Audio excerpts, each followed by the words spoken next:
साहिल और नासिर दोनों वहीं पर कब्रिस्तान में अमतल को ले जाने के लिए खड़े थे। तभी साहिल को एक ख्याल आया और उसने नासिर से बोतल लेकर जोर से पानी अमतल की पुश्त पर दे मारा और उसके साथ ही वो वापस पलटा। मगर इस हड़बड़ाहट में वो डरते हुए गिर गया और उसके बाद वो संभल कर तेजी से उठा। उधर पानी का कुछ हिस्सा जैसे ही अमतल की पुश्त पर पड़ा तो अमतल ने चौंक कर गर्दन घुमाई। उफ, उसके होंठ, उसकी ठोड़ी और मुंह का तमाम तर हिस्सा ताजा खून से लाल हो रहा था और खून के कतरे उसके मुंह से नीचे की ओर भी टपक रहे थे। बाएं कलाई से कमीज का बाजू वाला हिस्सा फटकर नीचे लटक रहा था। कलाई की बड़ी शारियान से ऐसे खून टपक रहा था जैसे कि मानो उसके हाथ को किसी बड़े आरे से काटा गया हो। ऐसा खून का रेला उसके हाथ से नीचे टपक रहा था।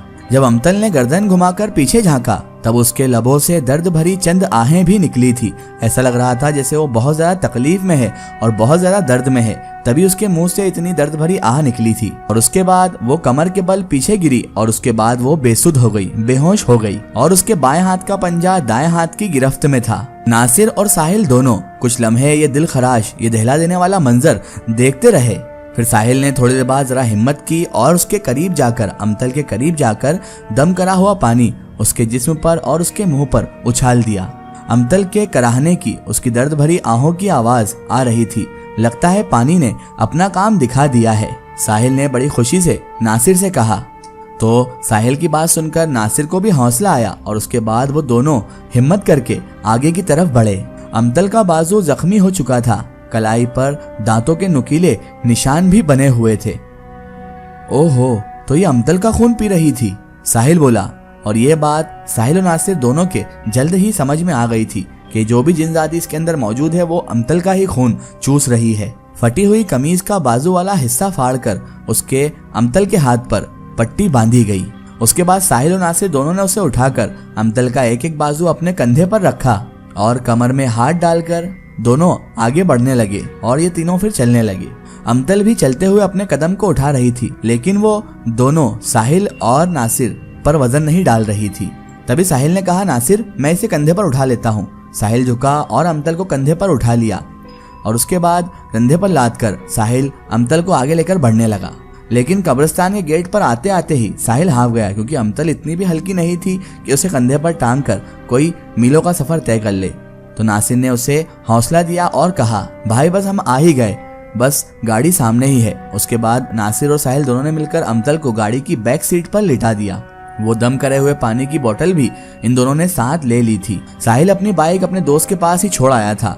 उसके बाद साहिल ने अमतल के भाई नासिर से कहा, तुम एक काम करो भाई, तुम अमतल के पास पीछे बैक सीट पर ही बैठ जाओ। तभी नासिर कहने लगा, नहीं नहीं साहिल भाई तुम बैठो, मैं तो फ्रंट सीट पर बैठ जाऊंगा। नासिर का लहजा साफ साफ बयां हो रहा था कि वो अमतल से बहुत ज्यादा खौफजदा था, क्योंकि अमतल के इतने सारे हैरत अंगेज कारनामे देखकर और अमतल के अंदर मौजूद जिनजादी की हैरत अंगेज और खौफनाक दास्तान देखकर अब नासिर बहुत ज्यादा डरा हुआ था। इसीलिए वो पीछे बैक सीट पर अमतल के पास बैठने में बहुत ज्यादा डर रहा था। उसे यही डर था कि ना जाने किस लम्हे क्या हो जाए और अमतल अपना कौन सा रूप उसे दिखा दे। डरा हुआ तो इधर साहिल भी था, लेकिन अमतल से वो बेपनाह मोहब्बत करता था और अमतल की वही मोहब्बत उसे खौफ से बेखौफ करे जा रही थी। लिहाजा साहिल ने नासिर को आगे बिठाया और बैक सीट पर खुद चला गया और पीछे बैठकर उसने अमतल का सिर अपनी गोद में रख लिया। अमतल के मुंह से टपकता हुआ वो खून साहिल ने अपने रुमाल से साफ कर दिया। शाह साहब के पास जाने के लिए, जिनसे वो उन्हें अमतल का इलाज करवाना था, उनके पास जाने के लिए उन्हें पटरी जो नहर के पास थी उस पर से सफर करना था और ये वही पटरी थी जिस पर से गुजरते हुए अमतल और साहिल को इस खतरनाक मुसीबत से दो चार होना पड़ा था। यानी कि अमतल को इसी रास्ते पर उस जिनजादी ने काबिज किया था, यानी कि वो जिनजादी अमतल को इसी रास्ते से लगी थी जब साहिल और अमतल दोनों एक दोस्त के यहाँ दावत पे जा रहे थे।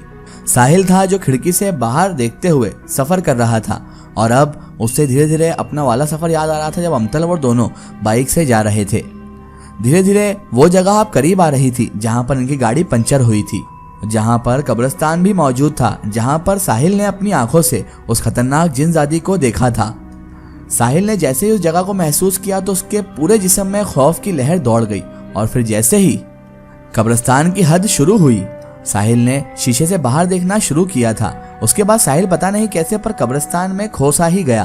कब्रिस्तान की चीजों को देखते हुए अचानक अपने ख्यालों में खो गया था। अमतल का सर उस वक्त उसकी गोद में था और बायां बाजू उसके कंधे पर रखा हुआ था। मगर उस लम्हे साहिल इस तरह से कब्रिस्तान की तरफ मुतवज्जा हो चुका था, इस तरह से कब्रिस्तान के ख्यालों में खो गया था कि उसे कार के अंदर की बिल्कुल भी खबर ही नहीं थी। कब अमतल के अंदर मौजूद उस गैबी कुव्वत ने, उस जिनजादी ने साहिल का हाथ कसकर पकड़ लिया, ये भी साहिल को ध्यान नहीं था। साहिल तो उस लम्हे दर्द से बुलबुलाकर चौंका जब साहिल की कलाई से कमीज फाड़कर अमतल ने अपने तेज धारदार दांत साहिल की कलाई पर गड़ा दिए और उसका खून चूसने लगी थी।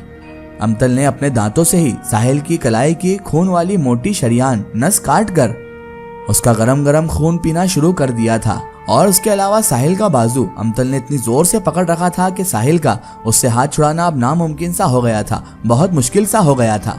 अमतल सीट से नीचे गिरकर झुकने के अंदाज में साहिल के बाजू पर टूट पड़ी थी और साहिल था जो दर्द की शिद्दत से बहुत ज्यादा जोर से चिल्ला रहा था। इस अफरा तफरी में अचानक नासिर, अमतल का भाई और ड्राइवर पीछे की जानिब मुतवज्जा हुए कि साहिल इतनी जोर से चीखा क्यों और साहिल चिल्ला क्यों रहा है, और ड्राइवर ने जोरदार ब्रेक लगाकर अपनी गाड़ी को वहीं पर रोक लिया। नासिर ने तो जैसे ही पीछे मुड़कर ये मंजर देखा तो उसके हाथ पैर ठंडे हो गए, उसके हाथ पैर कांपने लगे। लेकिन ड्राइवर ने हिम्मत की और अमतल से साहिल का हाथ छुड़ाने में साहिल की मदद करने लगा और ड्राइवर ने साहिल का हाथ छुड़ाने की भरपूर कोशिश की, मगर उसकी हर कोशिश, उसका हर हरबा नाकाम सा ही रहा, क्योंकि अमतल ने साहिल का हाथ बड़े जोर से पकड़ रखा था और दर हकीकत वो अमतल ने नहीं बल्कि उसके अंदर मौजूद जिनजादी ने उसका हाथ पकड़ रखा था। साहिल के चेहरे पर पसीने के कतरे आ चुके थे और वो निहायत ही दर्द और तकलीफ का एहसास करते हुए, उसे महसूस करते हुए उछल कूद भी कर रहा था, यानी कि वो तड़प रहा था कि कैसे भी उसकी अमतल उसका हाथ छोड़ दे, और वो खुद को छुड़ाने की कोशिश भी कर रहा था। ड्राइवर ने अपनी तमाम तर कोशिशें और हरसा करके देख लिया था और उसके बाद ड्राइवर ने अमतल की दोनों हाथों से गर्दन को दबोच लिया, क्योंकि उसको अब अपनी कोशिशें नाकाम होती हुई दिखाई दे रही थी। और उसके बाद ड्राइवर ने पूरी कुव्वत से अमतल के गले पर शिकंजा डाल दिया। तब जाकर अमतल ने साहिल का बाजू अपने मुंह से छोड़ा और दम घुटने के अंदाज में खांसते हुए खौफनाक आवाज में अमतल नाक से सांसें निकालने लगी थी। साहिल ने भी अपना हाथ आजाद होते ही जख्मी कलाई को दूसरे हाथ के पंजे में जकड़ लिया ताकि खून बहना उसका थोड़ा कम हो।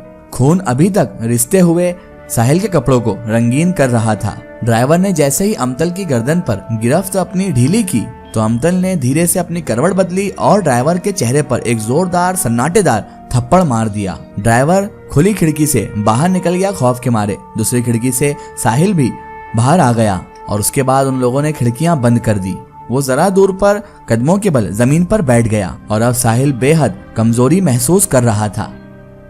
नासिर अपने होशो हवास खो बैठा था, तो कभी वो साहिल को तड़पता हुआ जमीन पर बैठा हुआ देखता तो कभी गाड़ी के अंदर अपनी बहन अमतल को।